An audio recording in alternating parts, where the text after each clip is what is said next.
êtes sur la RTG. Merci de nous choisir pour vous informer les titres du journal. Formation d'une nouvelle cohorte d'agents de santé, une initiative de l'Institut de perfectionnement du personnel de santé pour renforcer les compétences professionnelles des agents en exercice. À suivre dans ce journal. Et puis à Lola, le conflit entre agriculteurs et éleveurs persiste. C'est dans cette optique que le ministre de l'Élevage a échangé avec les acteurs concernés avant de porter les messages de paix du gouvernement.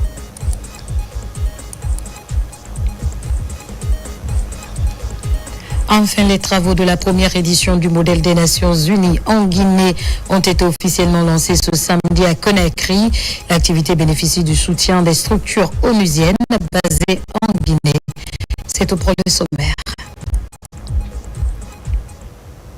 Encore une fois, bonsoir et bienvenue à tous. Décédé ce lundi à Conakry des suites de maladie, le Kuntigi de la Basse-Côte, El Hadj Mamoudou Kamara laisse derrière lui l'image d'un patriarche respecté et d'un grand rassembleur.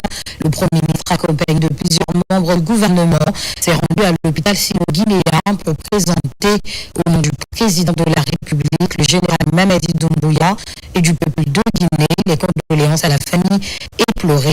Amadou Oriba est au micro de Ousmane Dangora. Suivez. D'abord, c'est avec une très grande tristesse que nous avons appris le décès du Kuntigi B de la Basse-Côte. C'était un vieil ami et dès l'annonce du décès, le gouvernement s'est mobilisé pour venir présenter les condoléances à la famille. Et le président de la République a instruit que toutes les modalités concernant les funérailles seront accompagnées par le gouvernement. Donc on vient d'avoir le programme initié par la famille. Nous allons nous conformer à ce programme et nous allons nous organiser pour réserver à l'illustre disparu, disons, des funérailles dignes de son rang. À présent, ce communiqué du bureau exécutif du Kontiguia annonce du décès du Kuntigi B de la Basse-Guinée. La haute autorité morale et coutumière de la Basse-Guinée a le regret et la profonde douleur d'annoncer le décès du Kuntigi B et Hadj Mamoudou Kamara à son Excellence Monsieur le Président de la République, le Premier ministre, chef du gouvernement, les membres du gouvernement, le président du CNT, les coordinations régionales et les associations affiliées au Kuntiguia, décès survenu ce lundi 27 octobre 2025 à 8h du matin à Conakry. Par la même occasion, nous vous informons que la cérémonie d'obsèques se déroulera comme suit. Mercredi 29 octobre 2025. 7h, levée du corps à l'hôpital Sino-Guinée. 9h, symposium au Palais du Peuple, suivi de l'enterrement à Kindia à 14h. Signé la cellule de communication du Kontiguia. Le 22 octobre dernier, les partenaires industriels Rio Tinto, Simfer, Winning Consortium Simandou, Baowu ainsi que l'État guinéen représenté par le comité stratégique de Simandou ont procédé à la signature des pactes d'actionnaires relatifs aux sociétés chargées du transport maritime du minerai de fer du projet Simandou. La cérémonie s'est tenue sous la présidence de Djiba Diakité, ministre directeur de cabinet de la présidence de la République, et en présence du ministre secrétaire général de la présidence, général Amara Kamara Oumar Bari, compte rendu. La marche vers l'opérationnalisation de plus grands projets intégrés en infrastructure du monde vient de franchir une nouvelle étape historique. Ce mercredi 22 octobre 2025, les partenaires industriels Rio Tinto, Simfer, Winning Consortium Simandou, Baowu et l'État guinéen à travers le comité stratégique de Simandou ont procédé à la signature des pactes d'actionnaires relatifs aux sociétés de transport maritime de minerai de fer du projet Simandou. La cérémonie, tenue au Petit Palais de la Présidence, s'est déroulée sous la présidence de M. Djiba Diakité, président du comité stratégique du projet Simandou, et ministre directeur de cabinet de la présidence, en présence du ministre secrétaire général de la présidence, le général Amara Kamara, ainsi que les membres du comité stratégique de Simandou. Cette signature marque l'une des dernières lignes droites avant le démarrage effectif de la phase d'exploitation du minerai de fer de Simandou, prévue avant fin 2025. Elle concrétise la volonté du chef de l'État, son Excellence le général Mamadi Doumbouya, de faire du projet Simandou le moteur de la transformation structurelle de l'économie guinéenne. Les sociétés issues de cette convention auront pour mission d'assurer le transport maritime du minerai de fer à partir des quais de Morebaya grâce à des embarcations modernes et performantes. Ces infrastructures logistiques stratégiques viendront compléter la chaîne d'exportation du minerai et renforcer l'efficacité opérationnelle du projet. Dans son intervention, Djiba Diakité a souligné que cette étape symbolise l'engagement indéfectible des partenaires du projet, en particulier celui du chef de l'État, son Excellence le général Mamadi Doumbouya, à concrétiser le méga-projet Simandou.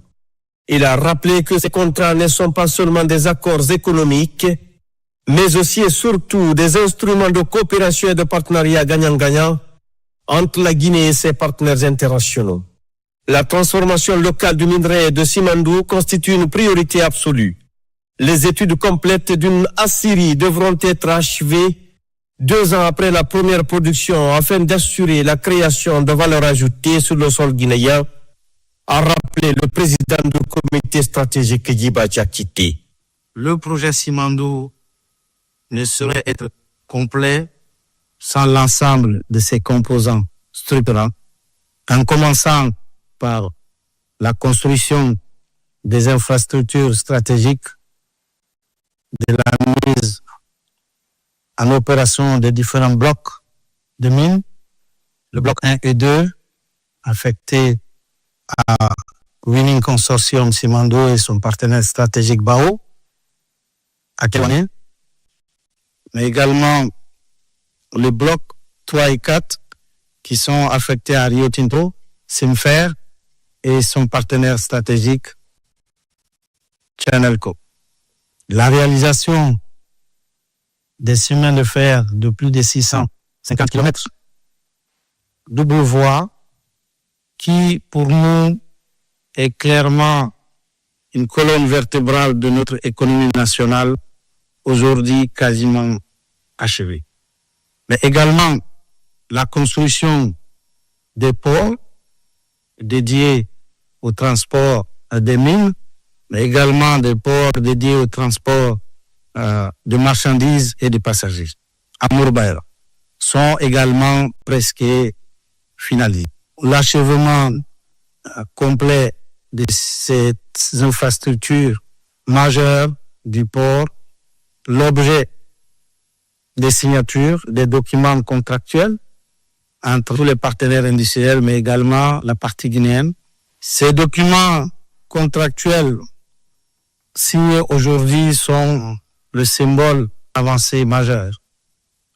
Quasiment les derniers documents finaux du projet, nous pouvons l'affirmer, sont cristallisés aujourd'hui dans le cadre du projet. Mais également, parmi ces préalables contractuels du projet, il y a le lancement des études pour la construction d'une aciérie dès les premières commercialisations du minerai, qui est aussi un moyen extrêmement important pour nous, ultime, pour le projet intégré, qui permettra à la Guinée de transformer localement ses ressources et de créer davantage de valeur pour la République de Guinée. Nous tenons à féliciter l'ensemble des partenaires et des membres du comité stratégique ici présents, les conseils des partenaires industriels, les conseils de l'État qui nous accompagnent pour leur engagement constant, leur ténacité, la qualité du travail accompli. Ces avancées concrètes sont le fruit d'une collaboration exemplaire, le fruit d'une intelligence collective entre les équipes guinéennes et nos partenaires techniques, industriels et institutionnels. Une belle aventure humaine placée sous le leadership visionnaire de son Excellence, le général Mamadi Doumbouya. Mais cette étape, si importante soit-elle, n'est qu'un commencement. Elle nous engage à redoubler de rigueur dans le suivi de nos actions, renforcer notre coordination, renforcer notre synergie et maintenir une collaboration exigeante pour continuer à faire de Simandou un projet de référence mondiale et de souveraineté économique assumée pour la République de Guinée. Nous vous donnons d'ores et déjà rendez-vous dans les prochaines semaines pour le lancement officiel du premier chargement de Simandou. Et ça, c'est grâce à notre travail, à notre intelligence collective, au service de la Guinée et des générations futures, pour le bien-être de la population, conformément à la vision du chef de l'État, son Excellence, le général Mamadi Doumbouya. Les représentants de Rio Tinto Simfer, Winning Consortium et Baou ont, pour leur part, salué la synergie d'action et la volonté politique sans faille qui ont permis de franchir cette étape cruciale. Tous ont reconnu le soutien déterminant du chef de l'État, son Excellence le général Mamadi Doumbouya, dont la vision et le patriotisme ont accéléré la réalisation des infrastructures nécessaires au lancement de la production. Ces accords représentent un des derniers pas à franchir dans la concrétisation du projet. Et je voudrais profiter de cette occasion pour reconnaître les travaux et les contributions de toutes les personnes qui ont travaillé pendant toutes ces années pour atteindre cet objectif. Sur le président du comité stratégique, il y a eu des sacrifices et beaucoup de travaux qui ont été menés pour atteindre ce niveau. Ça démontre que l'engouement, les sacrifices et le travail, la vision du président qui a été donnée initialement pour que ce projet puisse voir le jour. Il y a quelques jours, j'étais sur le terrain au niveau de la jonction des embranchements venant de notre mine Beila et celle de notre partenaire de Kedwani et voir ces locomotives et ces wagons arriver en même temps pour se rendre au port de Molibaya était vraiment quelque chose d'émouvant pour moi. La cérémonie d'aujourd'hui marque une étape essentielle dans notre volonté commune avec l'État guinéen de compléter le système de transport du minerai de fer.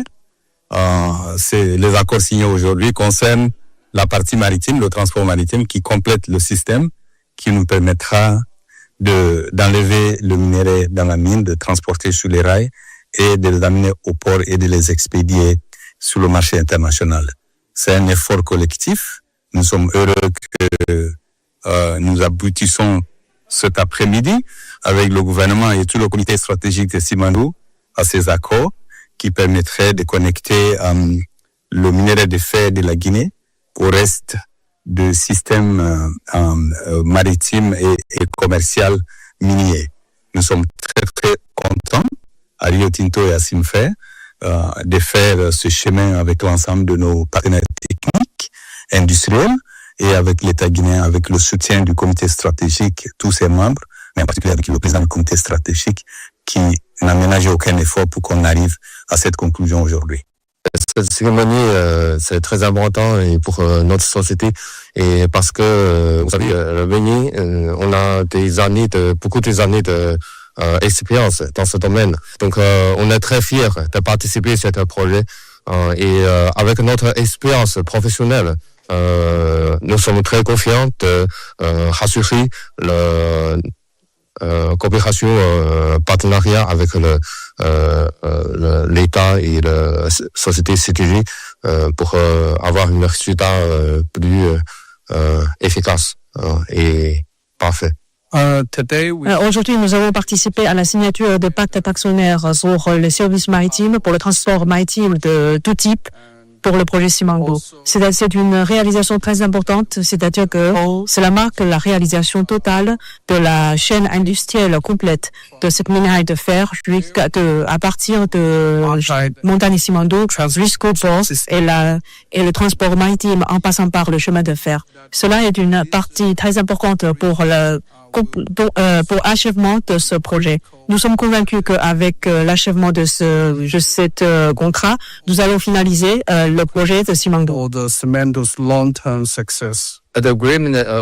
la signature des accords d'aujourd'hui marque une étape très importante dans le développement du projet Simandou, spécialement dans la construction de la chaîne industrielle et production du minerai de fer de Simandou. Dans le futur, la CDG va coopérer étroitement avec les entités de transport maritime du minerai de fer et les 2000 pour assurer un transport sans faille depuis les 4 blocs du mine jusqu'au port de Morebaya. Porté par la vision éclairée du président de la République, le méga-projet Simandou, véritable catalyseur du programme Simandou 2040, illustre la profonde transformation d'une Guinée qui diversifie son économie et accélère sa mutation structurelle. Cette dynamique traduit la volonté résolue d'une nation souveraine, maîtresse de ses ressources et déterminée à bâtir son propre destin économique. La signature de ces accords en est une illustration concrète. Se réjouissent les membres du comité stratégique de Simandou. Ces accords finaux sont signés aujourd'hui. C'est un prélude au démarrage de l'exploitation du minerai de fer et des infrastructures du projet Simandou. Ces accords de transport maritime du minerai sont des accords extrêmement importants parce que c'est le maillon final de la chaîne logistique de transport du minerai qui proviendra des blocs du Simandou pour arriver au port de Morebaya et ensuite être transporté dans les eaux maritimes internationales pour aller sur le marché.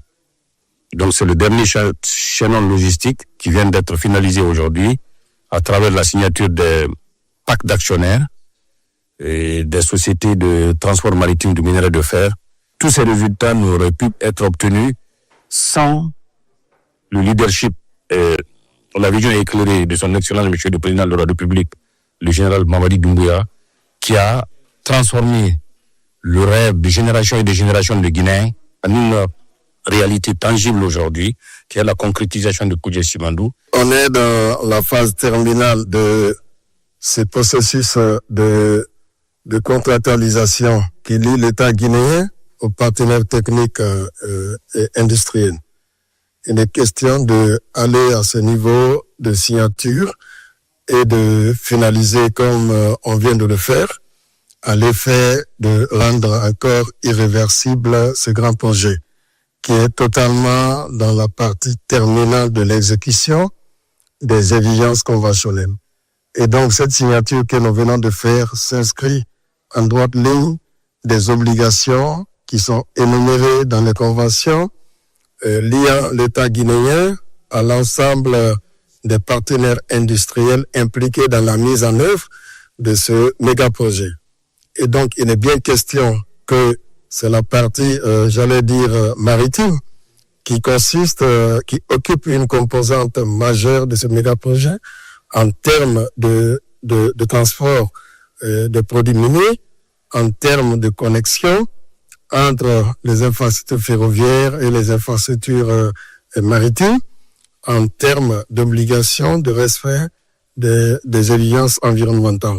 C'était le dernier contrat qui restait à signer et on l'a fait aujourd'hui avec beaucoup de satisfaction. Parce qu'il est important qu'au moment où logistiquement tout est prêt, que institutionnellement tout aussi soit prêt. Et c'est ce que nous l'avons fait aujourd'hui.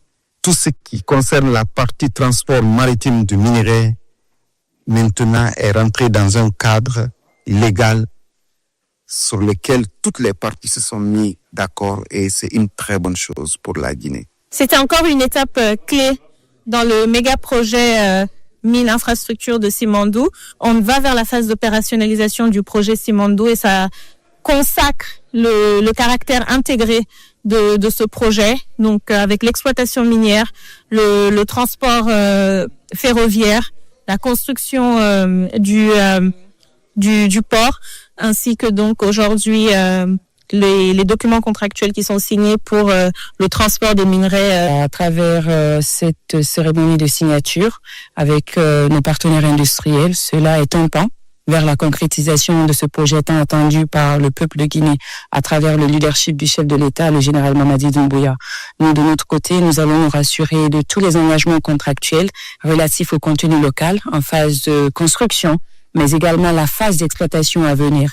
Nous avons pu mettre avec l'appui du comité stratégique de Simandou une task force contenu local afin de s'assurer que tous les engagements seront respectés, que ça soit au niveau de la production, de l'exploitation, du transport. Donc tous les jalons aujourd'hui concernant le contenu local ont été revus et validés. C'est la concrétisation de la vision du chef de l'État qui a cru en ce projet et qui a donné des orientations stratégiques et a mis en place un cadre de pilotage stratégique qui a aussi su fonctionner. Et pour cela, il faut remercier le chef de l'État pour sa vision, remercier le président du comité stratégique et tous les membres du comité stratégique. Remercier aussi tous les partenaires mobilisés autour du projet parce que la signature de ce pacte, effectivement, matérialise la concrétisation, la construction de toute la chaîne de valeur, de l'exploitation jusqu'à la commercialisation du minerai.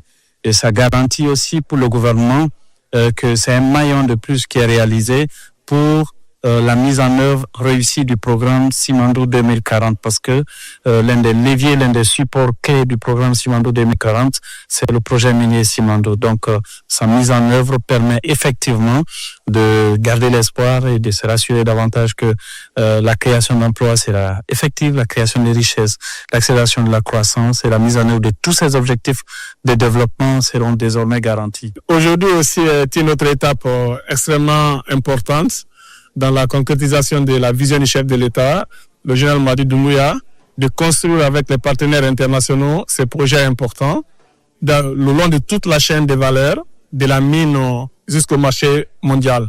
Donc aujourd'hui, on vient de signer les documents fondamentaux pour les sociétés de transport maritime qui vont donc nous permettre de compléter la chaîne. Aujourd'hui, on a les mines, on a la CTG pour le transport ferroviaire et portuaire. Et enfin, nous avons aujourd'hui les textes pour les sociétés maritimes qui vont nous permettre de rejoindre rapidement le marché mondial. Ce qu'il faut retenir de ces documents contractuels aujourd'hui, c'est véritablement le couronnement d'un processus qui s'est déroulé en plusieurs étapes. La partie mine, la partie chemin de fer, et aujourd'hui c'est la partie portuaire de l'infrastructure que l'on est en train de contractualiser. Donc les documents que l'on a signés aujourd'hui sont les pactes d'actionnaires qui permettent la mise en œuvre des opérations portuaires et qui donc permettent d'organiser comment est-ce que l'État et ses partenaires industriels vont pouvoir faire fonctionner la société qui va permettre l'évacuation du minerai en bout de chaîne. Simandou est plus qu'un projet intégré mine-infrastructure. C'est un projet de souveraineté économique et d'intégration nationale. Avec un investissement global estimé à plus de 20 milliards de dollars, il représente le plus grand projet intégré mine-infrastructure jamais réalisé au monde. Et repose sur 4 composantes majeures, à savoir 2 gisements de minerais de fer à haute teneur exploités par Uni Consortium Simandou, bloc 1, et 2, Rio Tinto Simfer, bloc 3 et 4. Un chemin de fer multiservice et multi-utilisateur, le Transguinéen long de plus de 650 km à double voie, reliant les préfectures minières de Beila et Kerouané au port de Moribaya. 3 quais portuaires à Moribaya, un pour WCS Baou, un pour Rio Tinto Simfer, Chinalco, et un 3e dédié au transport des marchandises et des passagers. Une aciérie pour la transformation locale du minerai, dont les études de faisabilité doivent être achevées 2 ans après le démarrage de l'exploitation. Le projet Simandou accorde une place centrale au contenu local à travers 3 priorités. Offrir des emplois aux Guinéens, donner des opportunités d'affaires aux entreprises guinéennes à capitaux guinéens et surtout former les Guinéens pour garantir le transfert de compétences et de technologies, notamment via l'initiative Simandou Academy. Ces engagements traduisent la vision du chef de l'État, celle de faire de Simandou un projet d'inclusion, de formation et de prospérité nationale. Comme annoncé dans les titres, l'Institut de perfectionnement du personnel de santé vient de lancer la formation d'une nouvelle cohorte d'agents de santé. Il s'agit d'une formation certifiante en soins de santé primaire destinée à 200 personnes. L'initiative s'inscrit dans le cadre du renforcement des compétences professionnelles du personnel, notamment en milieu rural. Adjetou Bari, Moussa Bangora. De plus en plus, la qualification des soins primaires en zone rurale devient une exigence. Une qualification qui passe par la formation continue du personnel soignant. À l'Institut de perfectionnement du personnel de santé, 200 agents entament une formation certifiante en soins de santé primaire.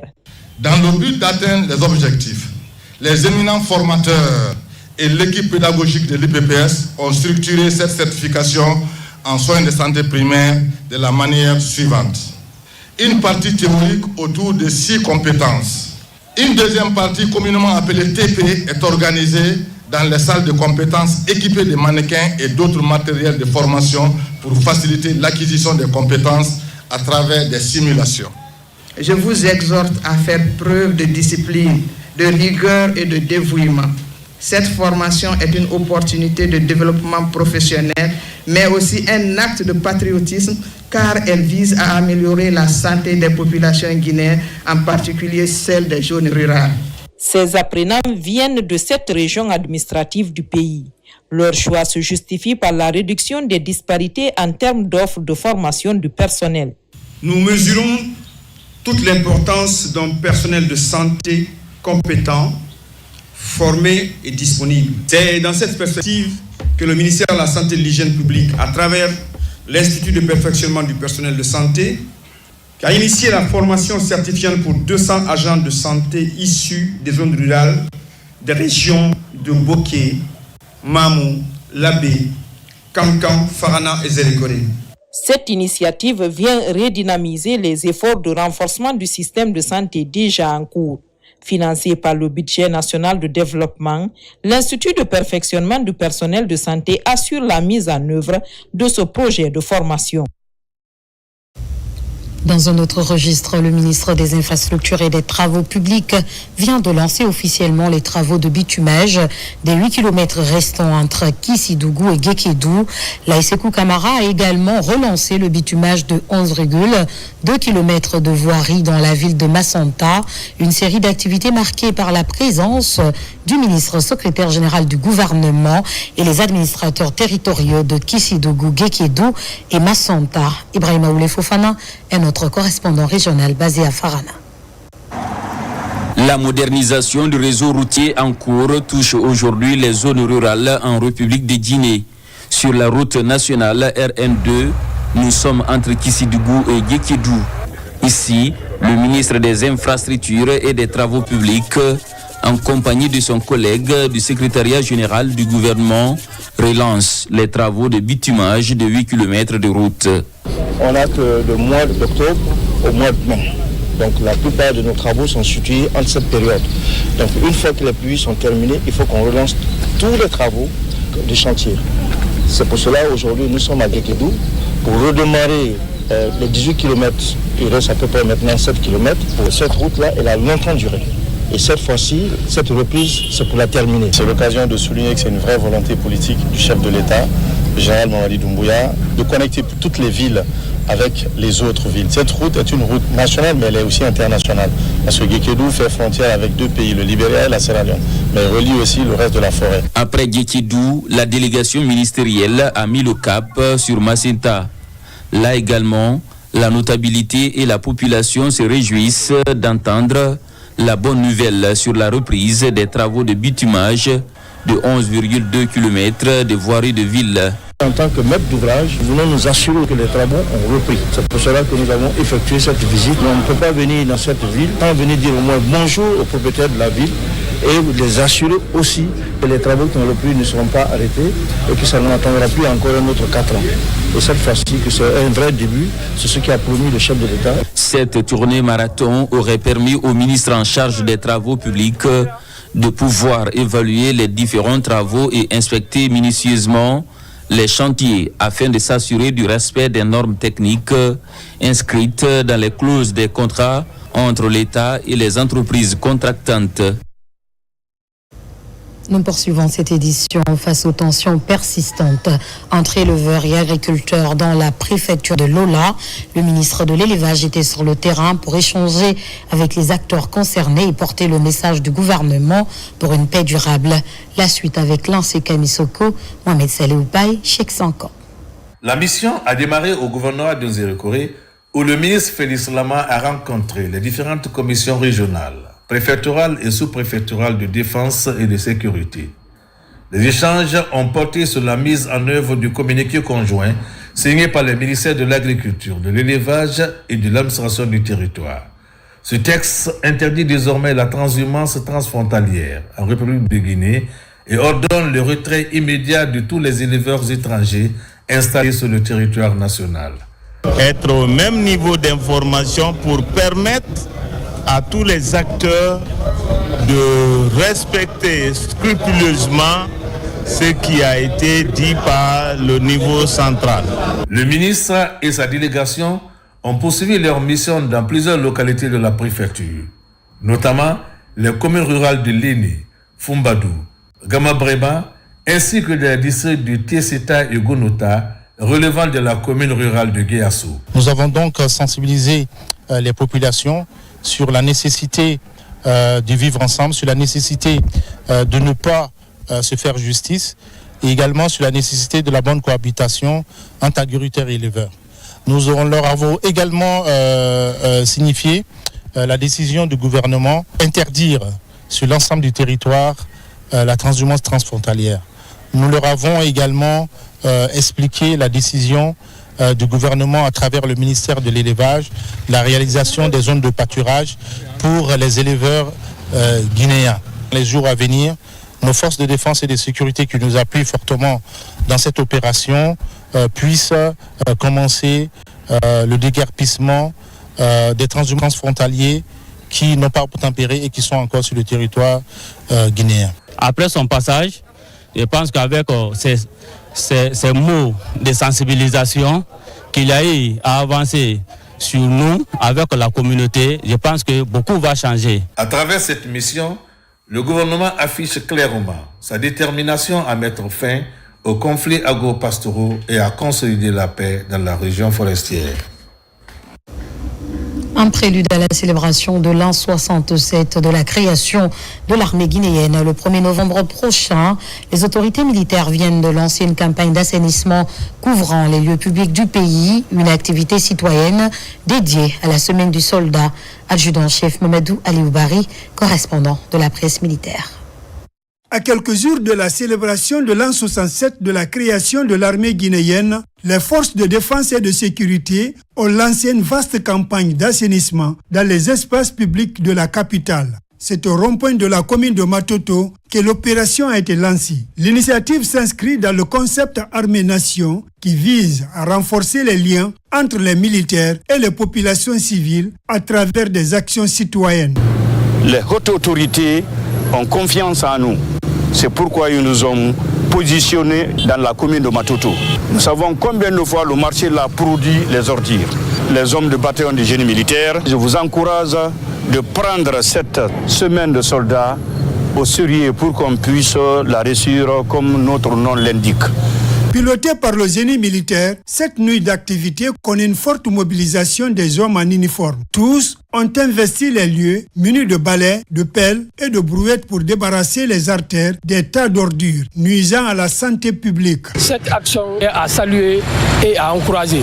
C'est la raison pour laquelle la commune est représentée par son chef de service communal de l'assainissement. Nous commençons par remercier le général Mamadi Doumbouya qui ne ménage aucun effort pour la réussite des nettoyages systématiques de la ville de Conakry. Parallèlement à Conakry, les forces de défense et de sécurité de l'AB étaient aussi mobilisées autour du gouverneur de la zone administrative pour assainir certains endroits de la ville de Karamoko Alpha.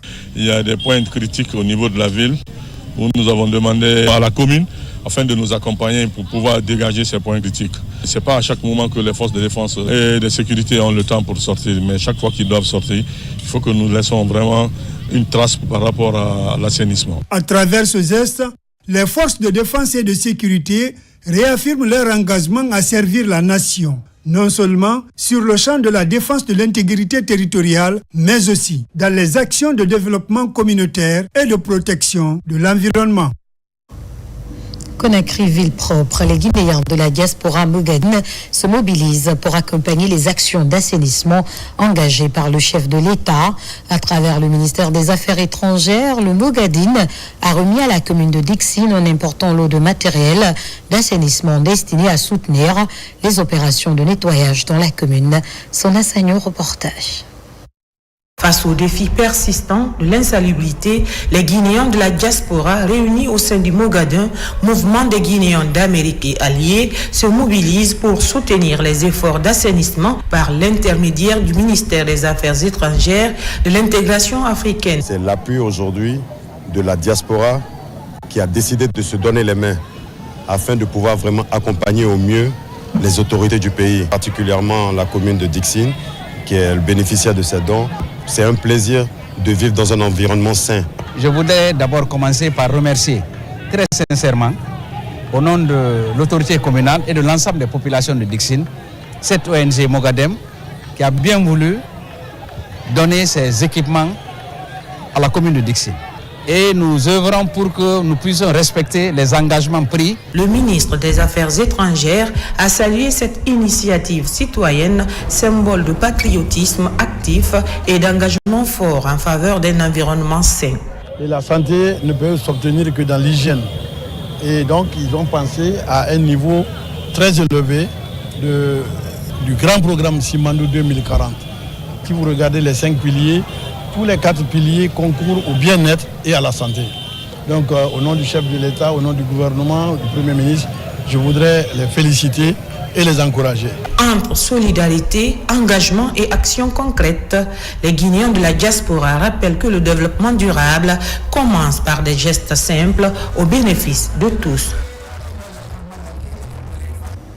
Je vous le disais au sommaire, les travaux de la première édition du modèle des Nations Unies en Guinée ont été officiellement lancés samedi dernier à l'université Gamal Abdel Nasser de Conakry. À travers cette rencontre de simulation, les participants qui incarnent les États membres reproduiront les activités de l'ONU. L'initiative est soutenue par le système des Nations Unies et s'est déroulée en présence des ministres de la Jeunesse et de l'Industrie. Fatoumata Batouli, Diallo, Alpha Isiagaba. 193 pays et institutions internationales étaient représentés dans la salle. Cette simulation a permis à chaque délégué d'endosser le rôle de représentant d'un État membre des Nations Unies. Après 3 jours de travaux, les participants ont formulé des résolutions pour améliorer le fonctionnement des États au sein de l'organisation. Les échanges ont principalement porté sur la préservation de l'environnement et la protection des civils en temps de conflit. Recommande aux États de soutenir les pays voisins des zones de guerre dans l'accueil des réfugiés, exige la création d'un groupe d'experts environnementaux régional spécialisé pour le suivi régulier des impacts environnementaux et la réalisation d'actes préventifs avec l'appui des programmes des Nations Unies pour l'environnement. Ce travail collectif a donné des résultats encourageants. Pour une première expérience, le projet est jugé réussi par les organisateurs satisfaits de l'engagement et de la qualité des débats. C'est une grande réussite, sachant que nous sommes sur ce projet depuis plusieurs années. D'abord, réussir à mobiliser des jeunes derrière un concept qui n'est pas connu, surtout à les former, mais aussi à organiser 3 journées d'affilée d'activités et que 70% ou 80% de ces mêmes personnes-là viennent et participent. À travers ces résolutions, les délégués appellent les chefs d'État à renforcer la coopération internationale pour favoriser l'émergence des pays en développement. La cérémonie s'est achevée par la remise des certificats aux participants en reconnaissance de leur implication et de leur effort durant ces journées d'échange. Nous poursuivons ce journal. Les responsables de la chancellerie de l'ambassade de Chine en Guinée viennent d'animer un point de presse à Conakry. Le renforcement de la coopération entre Pékin et Conakry était au centre de la rencontre. Autre précision dans ce reportage de Mikine Moussa Kamara et Aboubakar Junior Kamara. Son Dong est le 18e ambassadeur de la Chine en Guinée depuis l'établissement de la coopération bilatérale entre l'Empire du Milieu et la République de Guinée il y a 66 ans. Ce diplomate est devant les professionnels des médias pour expliquer la vision de son institution, une sortie de haute connotation économique entre Pékin et Conakry. J'ai pris mes fonctions ici en août et j'ai récemment présenté mes lettres de créance au président de la République, son Excellence M. Mamadi Doumbouya. Son Excellence, M. Mamadi Doumbouya et moi, nous avons échangé nos points de vue sur l'amitié traditionnelle entre la Chine et la Guinée et sur la coopération pragmatique entre nos deux pays. Premier partenaire commercial de la Guinée, cette puissance démographique et économique a créé plus de 60 000 emplois uniquement dans sa contribution et la mise en œuvre du projet Simandou 2040. Les employés locaux représentent 70% de leur personnel. De janvier à août 2025, le volume des échanges bilatéraux a atteint plus de 13 milliards de dollars, soit une augmentation de 73,2% par rapport à l'année précédente. J'espère que cette présentation vous permettra de mieux connaître la Chine dans sa réalité vraie, multidimensionnelle et complète, et de mieux comprendre les succès actuels de la coopération bilatérale entre nos deux pays. La Chine accorde des bourses d'études à la Guinée. Elle assure la formation des fonctionnaires et techniciens guinéens. L'Institut Confucius a formé plus de 4 000 étudiants, dont 6 000 ont obtenu des postes dans les entreprises chinoises en Guinée. L'actualité, c'est aussi cette conférence de presse organisée par le directeur général du Centre national de surveillance de la police de pêche. Guillaume Awing est revenu sur les résultats obtenus sous l'ère CNRD, notamment sur le plan économique et social. Il a aussi édifié les journalistes sur le projet Simandou et son impact sur la Guinée. Abdoulaziz Baldé était présent à la rencontre. Voici son reportage. Le social, le redressement de l'économie et le projet Simandou sont au cœur de la gouvernance du président de la République. Ce week-end, l'ancien ministre en charge du préuniversitaire Guillaume Awing rencontre la presse pour expliquer les acquis du CNRD de 2021 à 2025. En termes sociaux, la première chose que le président a faite et qui m'a surpris, c'est quoi? C'est que moi, le président ne m'a jamais connu. Il a rompu avec les anciennes pratiques. Vous savez, par le passé, la bonne question, c'était quoi? Tu sais que tu connais quelqu'un, qui connaît quelqu'un, qui connaît aussi quelqu'un pour que tu sois quelque part. Mais moi, ma première fois de rencontrer le président de la République, le général Mamadi Doumbouya, c'est le jour où je fus ministre. L'homme n'a tenu compte qu'au CV et de la compétence. Et ce n'est pas que du social. Le directeur général du CNSP a aussi abordé les progrès économiques enregistrés par le gouvernement au cours de ces 4 dernières années. L'impact du projet Simandou a été longuement expliqué par Guillaume. Une aubaine pour la Guinée afin de générer des milliers d'emplois pour les jeunes. Le projet Simandou, en tant qu'enseignant, je me suis battu à résumer Simandou dans le mot qu'on appelle prima. P, c'est quoi? Ce sont les ports. R, c'est quoi? Ce sont les rails. I, c'est quoi? Ce sont les infrastructures. M, c'est quoi? Ce sont les mines. A, c'est quoi? C'est l'acierie. Voici les mots qui résument le projet Simandou. Du point de vue impact, Simandou, c'est plus de 50 000 travails directs et indirects, des millions de contrats. Pendant 2 heures d'échange avec la presse nationale, le directeur général du CNSP a touché tous les secteurs clés du développement. La prise en charge des migrants jusqu'à leur insertion et le recrutement massif de nouveaux fonctionnaires ont été édifiés aux hommes des médias. Et disons que le méga-projet Simandou impose des préalables en matière de fonctionnement des marchés publics. C'est dans cet esprit qu'une rencontre s'est tenue dans la préfecture de Koya. Au menu des échanges, l'élaboration du plan stratégique et opérationnel 2026-2030 de la Direction générale du contrôle des marchés publics. Les travaux sont présidés par le secrétaire général du ministère de l'économie et des finances. Mangué Dantou Massouma, reportage. pour atteindre les objectifs de Simandou 2040, comme le souhaite le président de la République, le général Mamadi Doumbouya. Le ministère de l'économie et des finances multiplie les initiatives.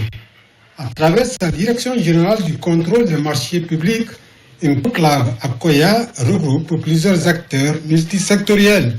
Il est attendu le renforcement du cadre de gouvernance économique et financière.